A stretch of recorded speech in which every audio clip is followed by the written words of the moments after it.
राम राम भाई सारान है।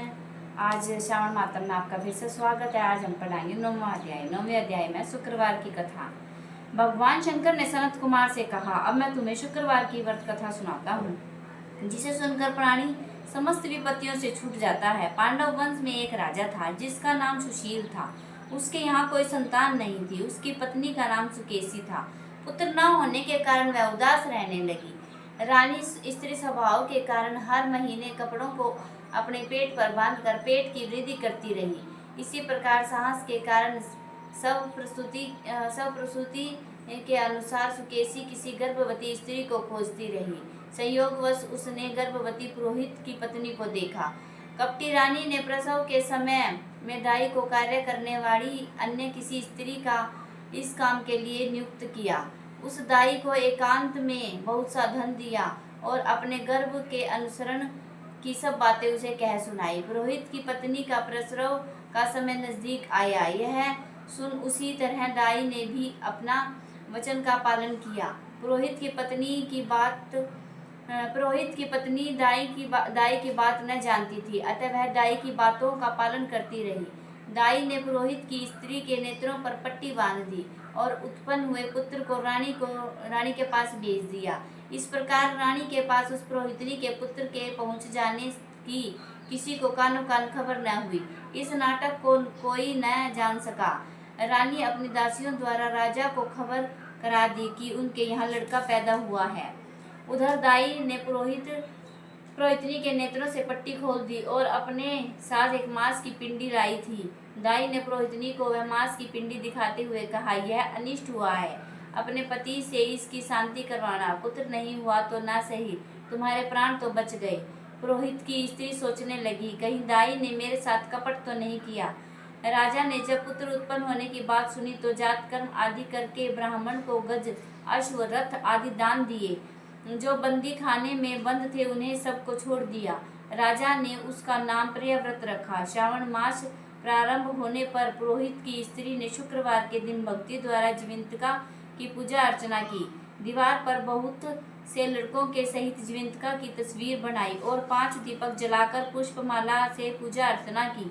गेहूं के आटे के दीपक बनाकर जलाती रही और स्वयं भी गेहूं के आटे को शुद्ध घी में पकाकर भोजन करती। भोजन के पश्चात जीविंतिका से प्रार्थना करती कि मेरा पुत्र जहाँ भी हो वह सुरक्षित रहे। इस प्रकार प्रार्थना करने के पश्चात वह कथा सुनती और यथाविधि नमस्कार करती। जीविंतिका के प्रसाद से वह बालक राजा के यहाँ चांद की तरह बढ़ने लगा और जीविंतिका उसकी रात दिन रक्षा करने लगी।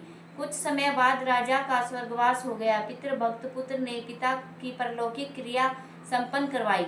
इसके बाद मंत्रिमंडल ने उनको राज सिंहासन पर बिठा दिया। उसने कुछ काल तक राज्य का शासन भली भांति किया। इसके बाद वह राज्य का भार मंत्रियों को सौंपकर पितृ ऋण से मुक्ति पाने के लिए गया जी को रवाना हो गया। उसने यह यहाँ कार्पटिक वेश में की।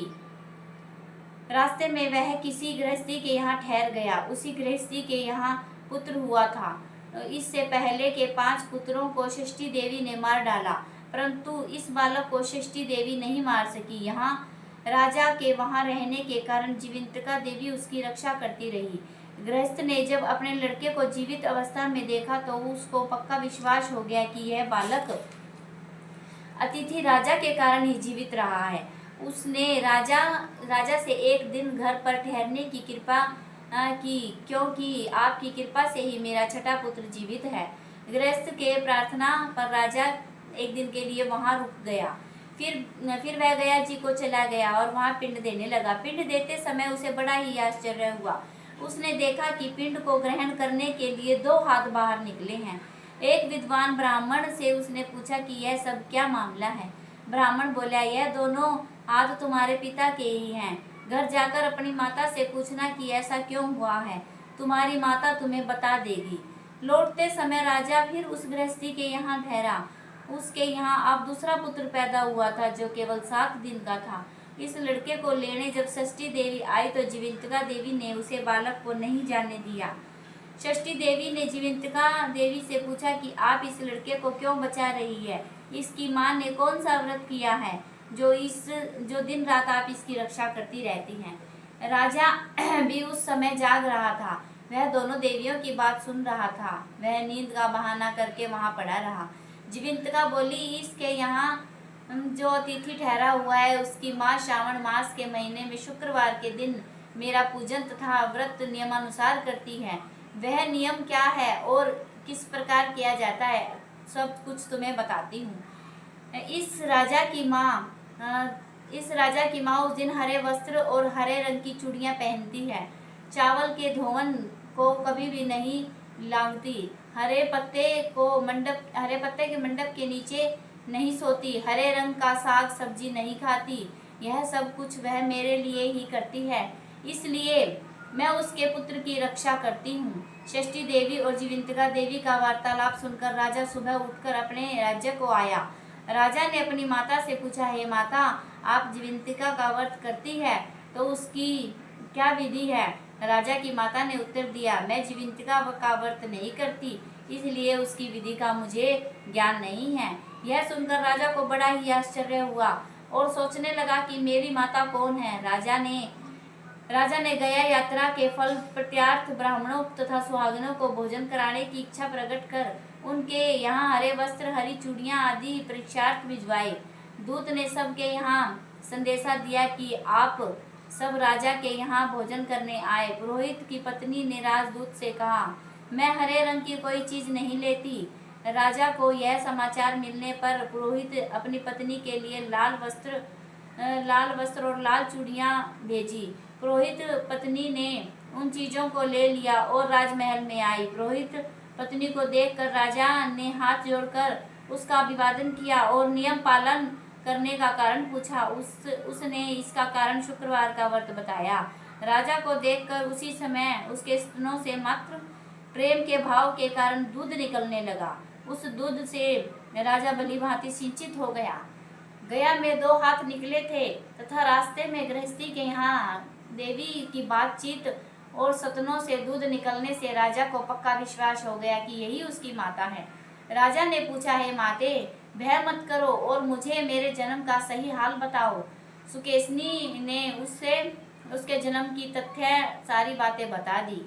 राजा ने प्रसन्न होकर अपना जन्म देने वाली माता और पिता को नमस्कार किया। उसने उनको समर्पित संपत्ति देकर और उसका बहुत ही मान बढ़ाया। एक दिन राजा ने जीविंतिका से प्रार्थना की कि हे देवी, मेरे जन्मदाता पिता तो मौजूद है। फिर मैं गया में पानी दे रहा था तो 2 हाथ किसके निकले? देवी ने राजा के ख्वाब में ही उत्तर दिया, हे राजन, मैंने तुम्हें विश्वास दिलाने हेतु ऐसी माया रची थी। इसमें तुम्हें कोई संदेह नहीं होना चाहिए। भगवान शंकर बोले, हे सनत कुमार, मैंने तुम्हें शंकर के शुक्रवार के व्रत का मातम कह सुनाया है। इस व्रत को श्रावण मास में करने से मनुष्य की समस्त इच्छाएं पूर्ण हो जाती है। बोलो शंकर भगवान की जय। श्रावण मातम की जय। जय हर हर महादेव। बोल शंकर भगवान की जय।